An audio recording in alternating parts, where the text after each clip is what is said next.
Hey folks, Jack here from Peach Guitars. We're in a different setting at the moment. We're upstairs in our Gibson room. The studio downstairs is currently way too hot to do any extensive periods of talking. We've got Mr. Jeorge Trips in with us here. Great pleasure to have him here, so we just wanted to take a little bit of time ahead of his clinic this evening to talk about him and all the stuff he's been up to in the past, so specifically Way Huge. We talk about MXR, Dunlop, Line 6 stuff as well, all that good stuff. Whatever you want to talk about, George. So it's great to have you here. Quite frankly, I just want to take a nap. No. Yeah, you said you're a bit jet lagged. A little jet lag still, but it's good. I'll get over it. Yeah. Well, it's a long day. Just hit me with questions. I'll answer them to the best of my abilities. We'll see where it goes. So I'm really glad you're here because I've been a big fan of Way Huge stuff for ages, and I remember the resurgence when it came. It was about 10 years ago now. Yeah, it was 2008. And that was, for me, around the time I was really getting serious about guitar, and that first wave of reissue pedals, the Porkloin, the Green Rhino, and the Aquapus, and all that great stuff was really paramount and was really different at the time as well. And did you feel, kind of when you were redeveloping those ideas, that it was different still? Because obviously the first wave was different at the time, but was it still making the same impact when they came out under the... Yeah, I think a lot of people were really excited. Because really, there was the one reissue which was the Swollen Pickle, and then the Porkloin and the Fat Sandwich were really new designs. Right. And those were the first three that came out in 2008. And then I don't remember the series of how they all sort of came, but it was like one or two every year after that. You know, the Angry Troll and the Echo Puss and Super Puss and Aquapus and Green Rhino and on and on and on. But, when I started doing it, the first thing was, okay, there's a lot more out there now. I didn't want to do just straight reissues for a number of them and for a number of reasons, just because there was a lot of other stuff and other people doing what I had done, 10 years before or 15, whatever it was, mid-90s. Back in the day. I forget, getting old. So, it was a lot of fun. I was excited. Yeah, it just seemed like a good time to make some tweaks. It was the worst time. Really? It was 2008. The whole the big economic collapse. Financially the worst. Yeah, the world just kind of it's like, oh, perfect. Best time to bring out a luxury item. Thankfully, though, it seemed to work. I remember it was a really big deal in the pedal game, from what I remember. And I think just because they look so different, I think the way the marketing was done with them was really different as well. It was really just about players using them in unique and interesting ways, whereas a lot of pedals on the market at the time were either we can recreate this vintage whatever really authentically, or let's push forward in a brand new direction. And I think guitar players are very sensitive to that kind of thing. They just want something that's really simple but done well. I'm of that. Familiar. Yeah, I'm of that. I don't like a lot of features, and even the first sort of three of the Way Huge have a little extra features with the internal controls, and that was really coming more from kind of looking what was going on, and it seemed a lot of people wanted lots of tweakability, where in the end I find it's just keep it simple. Yeah. KISS. So you flirted with the trim pots and stuff like that? Yeah, and I don't do that anymore because it's just, people don't want that, I think, from Way Huge. It's supposed to be pretty straight ahead. Sure. And I've kind of tried to keep it that way since. And especially now when you look at the umbrella that it's part of, the MXR line as well has always been that way. Very much, yeah. Usually 2, 3, 4 controls at max. Right, and that's where, my history goes back looking at MXR, starting with Way Huge. I'm like, if you look at a Way Huge, I just inverted how, MXR had the main logo in the middle and the product name below the switch. I just went, okay, we're going to do it this way. Right. I was really looking at MXR for, it's just, tried, true, just simple and rugged.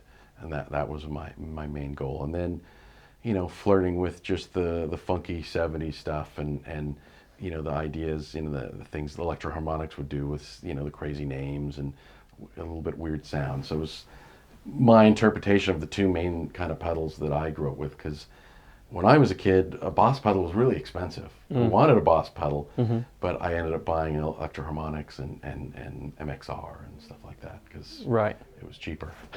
Yeah, I guess that It was all used. Both those companies were out of existence by the time I was really playing guitar, which was about 85.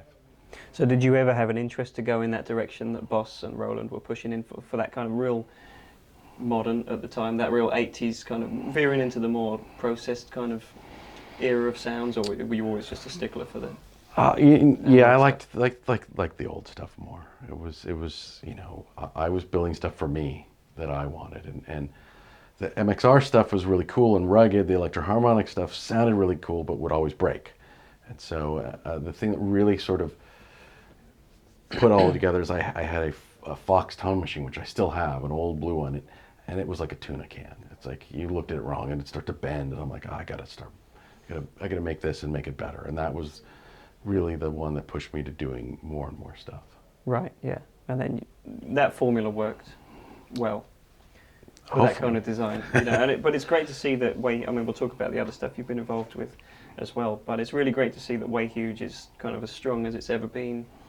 We were just talking about some of the brand new designs as well, where you've obviously still got loads of inspiration and ideas to put into pedals. Just, backlogged. It's a log jam there. The well hasn't run dry. No, at least. no. I mean, half the stuff either doesn't come out, or I flirt with it and go, and then other things come up. It's definitely there's a ton of stuff. Yeah.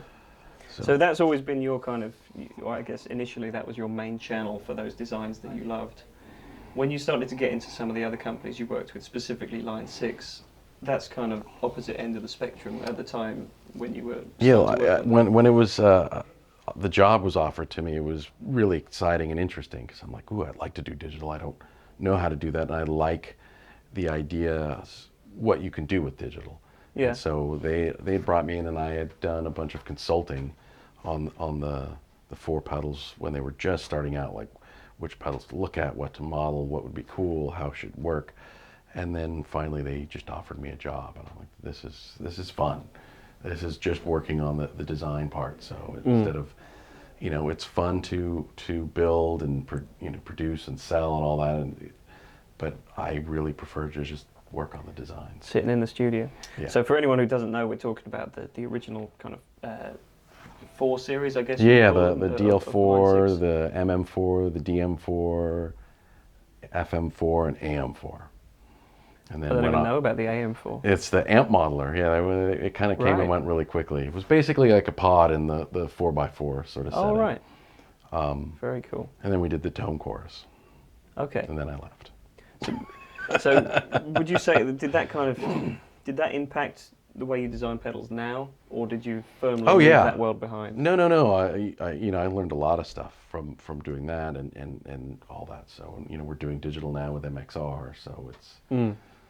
So yeah, MXR then seems to be kind of whereas Way Huge is like your staple range of I can kind of tell it's the stuff that you want to design, and that you have a real big interest in. But MXR has always been a bit wider spanning than that. You've got to cover bass territory. Yeah. They were getting into kind of real utility products as well. Have you ever had a hand in that kind of thing? Yeah, most of the stuff is I have a little bit, or at least I know about it.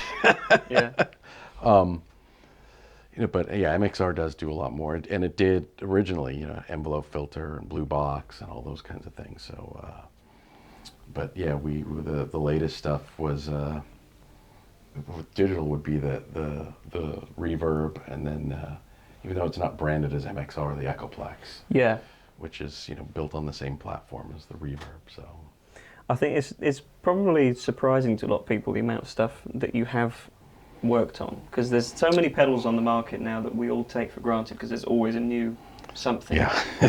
And a lot of the new stuff has had your involvement in it.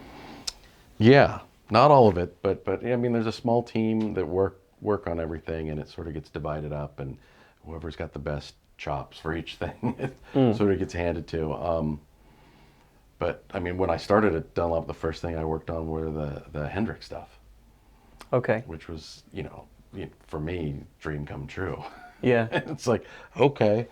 So yeah, I was going up to the Experience Museum and taking part in the Octavio and just kind of cloning that physically, and getting the chrome top back into the wah, doing the Fuzz Face, for sort of the Hendrix sort of vibe, and it was a lot of fun. That's the stuff, like I say, that we take for granted now, because you see it so often.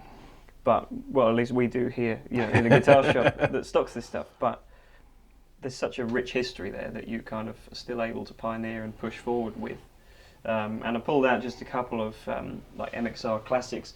The carbon copy, the original one anyway, is one of my very favourite pedals, and this was kind of a big cornerstone for you in the early days of MXR. Yeah, that's the first MXR I worked on, I think. I got to think about that. Yeah, I think that's the first thing. Well, I remember it being, again, as we said, about with the Way Huge stuff, this at the time was always, I remember seeing loads of videos of like, what's this like versus the Aquapus? And it was still, there was a naivety to the internet at that point where people didn't really know what was going on in pedals, and this was kind of a little mystique box, because analog bucket brigade stuff wasn't the norm. No, it was definitely, I mean, because the companies had stopped making stuff, and nobody was really doing a lot of those, and that's why I'm like, okay, we got to do an analog delay. And I wrote it up in an afternoon, like, here's the names, carbon copy, it's going to be green, should have modulation, it's got to have 600 milliseconds, 3 knobs, simple. And brought in Bob Cedro, one of our senior engineers, and if you can make this, if we can make it for $150, just knock it out of the park.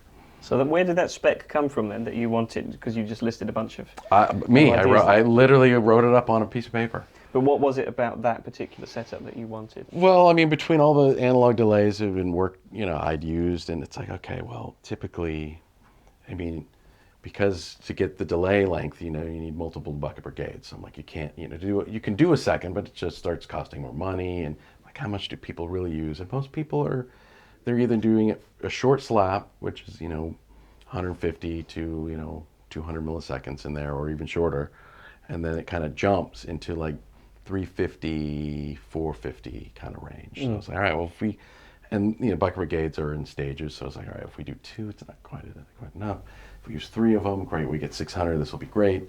And then modulation, the big thing that the whole U2 thing, which is the old Memory Man Deluxe with the modulation, which are amazing sounding, but look at it wrong, and not reliable. Ones just go.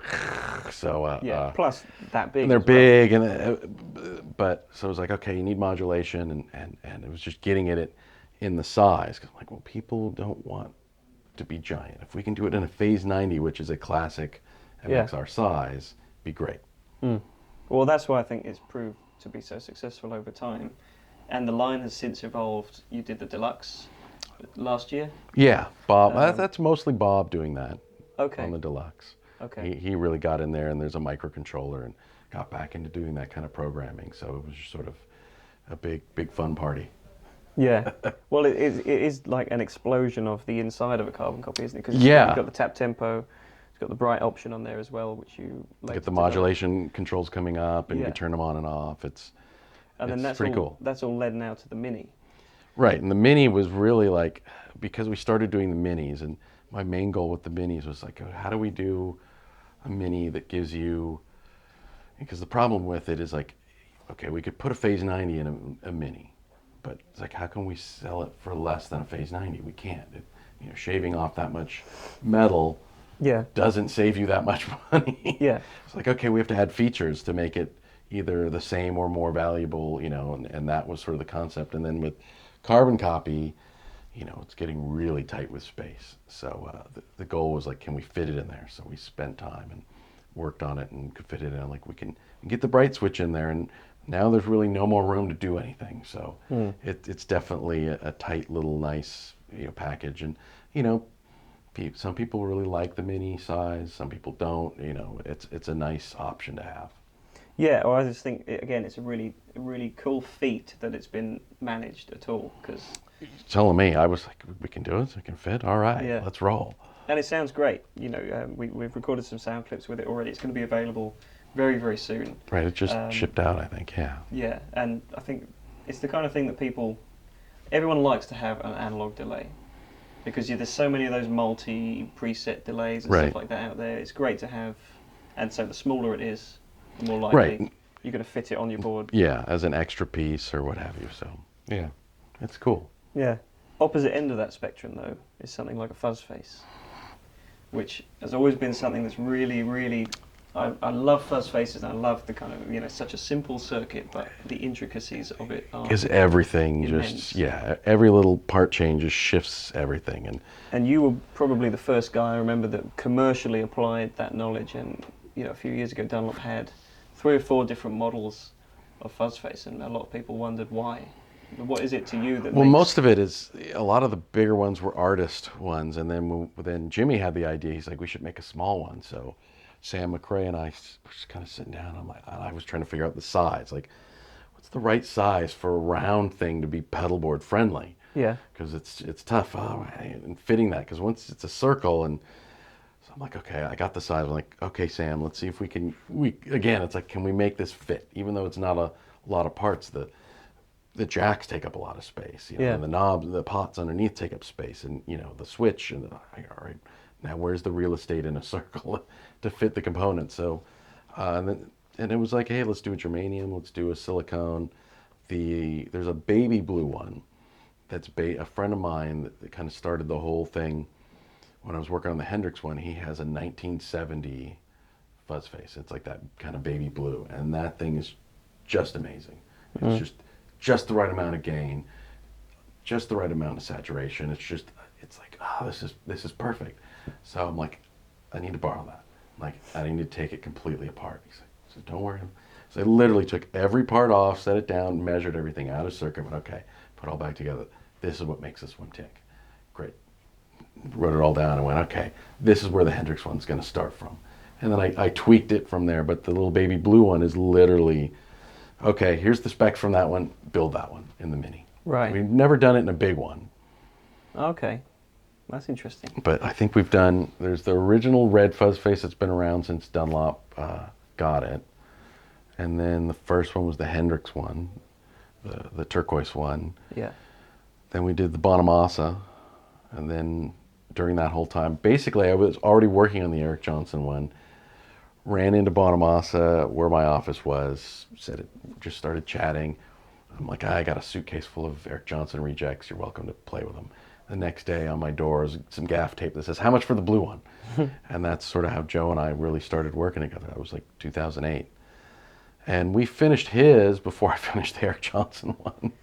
Well, you were saying earlier that working with Eric takes it took a long time to sort of get in his confidence and work on that. And he would be touring, and and when he'd come through, I'd go out and see him, and there was a lot of, and I looked at his. I didn't get to rip his apart, but I got to measure everything, and I looked at 3 or 4 of his Fuzz Faces that he was sort of interchanging when he would be on tour, and kind of figure out what makes the ones he likes tick.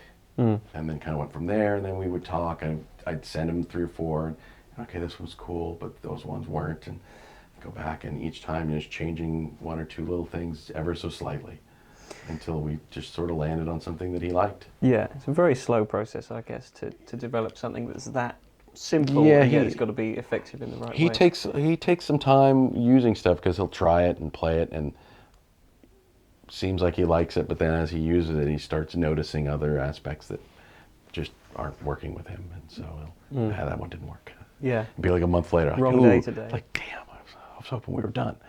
So I think the last thing on it was on most of the Fuzz Faces, they had an audio taper pot, and a lot of the vintage ones, I don't know if it's from use or if they were reverse audio taper, but he's like, on my vintage ones, I have the volume knob here, and on yours, I have it over here. I'm like, but does it sound different? He's like, no, but it's like, okay. So I put a reverse audio, so perfect, the knob is where he likes it. Yeah. Done. That was sort of the final clincher in there, so it was cool. That is very cool. And so continuing the lineage of signature fuzzes, we were just talking earlier about the new Gibbons octave fuzz with the EQ in it. So that's kind of pushing things in a new direction. combining an octave fuzz but with a graphic EQ. Yeah, we've done some other stuff that hasn't happened for some other artists similar to that, and but it's cool. You could really dial in some, you know, unusual sounds because of that EQ's there, and just having it there. If you don't want it, you just set it flat and you get a straight Octavia. I mean, what do you enjoy more personally? The challenge of refining something that's really simple like the Fuzz Face to the point that it's just right for a person, or having something like the Gibbons Fuzz where it's way more tweakable, way more accessible to more people? It's all kind of fun, actually. I mean, making Fuzz Face for a particular person is always a fun challenge, because it's always a challenge, because everybody is hearing things differently. They want it different. I did one for J.D. Simo, and we did a bunch of just, I'm like, tell me what you like, what sounds have you heard that is a cool one, send me a track, I'll listen, we'll talk, and then, so I kind of grabbed some stuff I knew, and I literally just played a few things just on my phone, sent him audio, like, is that kind of what you're thinking? It's like, oh yeah, that's cool, and we kind of dialed it in, and then got it to a certain point. I'm like, okay, cool, let me go kind of build one like this. I did, and he seemed to be pretty stoked. That's cool. But it's always a fun challenge. I've done that for, there's a guy that teaches at Berkeley, Julian Casper, and he's, you know, same kind of thing. It's just figuring out, okay, what is he like? And I had done this one germanium fuzz that Eric had for a little while, and he'd liked it, and then he didn't like it anymore and sent it back. And I sent it to Julian. He's like, oh my God, it's amazing.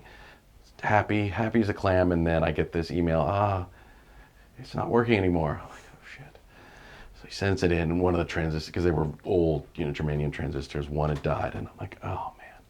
So I try to find, you know, I had the notes, I try to find a matching one, put it in there, okay, it's all working, and send it back. It's not the same.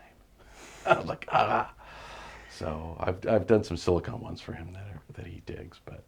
Do you still get that same kind of buzz and enjoyment out of working with different artists, or? That's fun, and just, you know, making stuff that's, you know, exciting me, or it's just new or unusual. It's fun. Pedals are fun. That's why I started doing it.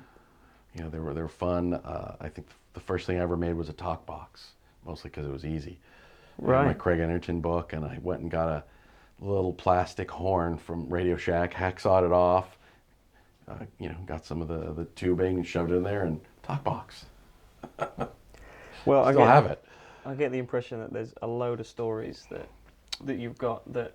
If I can remember them. Well, hopefully we're going to hear some tonight. So for any of the guys that by this point you'll be seeing this video, the event will have been and gone. So hopefully a lot of you guys came down to see it and heard these stories. But you know, that it's such an interesting kind of world to be in, because ultimately it's a very small game, but really it impacts a lot of people, the pedal designs and stuff like that, and it's amazing just how varied it is. Yeah, I mean, is there a direction still that you haven't forged into? I'm sure. I mean, it just they all just happen different reasons. Like the Russian pickle happened. A friend of mine played in a Pink Floyd tribute band, and he had a green Russian Big Muff, and he said it's amazing, and it is amazing sounding one, but it, you know, wouldn't work half the time. So just, you know, on and off over the course of a year, I kept tweaking a swollen pickle. Nah, it's not right. That doesn't. So finally, I'm like, give me that thing. Same thing. I'm like, I ripped it apart, measured everything. Great, put it all back together. It works fine, sort of. Great. Billy, there it is. I'm like, oh, cool. Well, I guess since I've spent like a year trying to figure this out, maybe I should make it as a product. You know, and you know. And that worked out well. Yeah, no, it's a cool fuzz, because it's different than the swollen pickle, and it's based on one particular green Russian Big Muff. It's not like, oh, I looked at a schematic. It was like, I looked at this one. I wasn't trying to do. Oh, it sounds like all of it. It sounds like that one, which I still have, because he's like, oh, I don't need it anymore. Right. Because I have this Russian. These ones work great. I'm done. And that must be a nice feeling for you, that it kind of withdraws from the need to compare it to anything else. It is its own thing, and I think Wayne Hughes has always had that. It's very much its own thing. Very rarely are you doing a straight copy of something else. Or I will always tweak it a little bit, just because there's something I want to do different. I think most people really end up doing that. You know, it's just tweaking a little. I haven't been the one that goes, I have to make this exactly the same. Like a Fuzz Face, I don't make exactly the same, because there's a lot of issues with old Fuzz Faces, how they do wiring, how they do the grounding. I do that different because like, well, there's problems that I don't want those there. So, but I want that fuzz. So it's always sort of tinkering and tweaking and trying to get it to be better. Yeah, and it seems like from what you've said, a lot of the time, a lot of these projects that you've worked on have kind of almost fallen into your lap in a way. Like people have come to you for your input and your knowledge and stuff and your take on things. But is there anything that you haven't made yet that you want to do that's really your own kind of project? Usually people don't want those. I'm sure they do. So I could only sell a couple. But if there was something that, you know... No, I mean, a lot of times, Fuzz Faces are one of my favorite things. I like making those.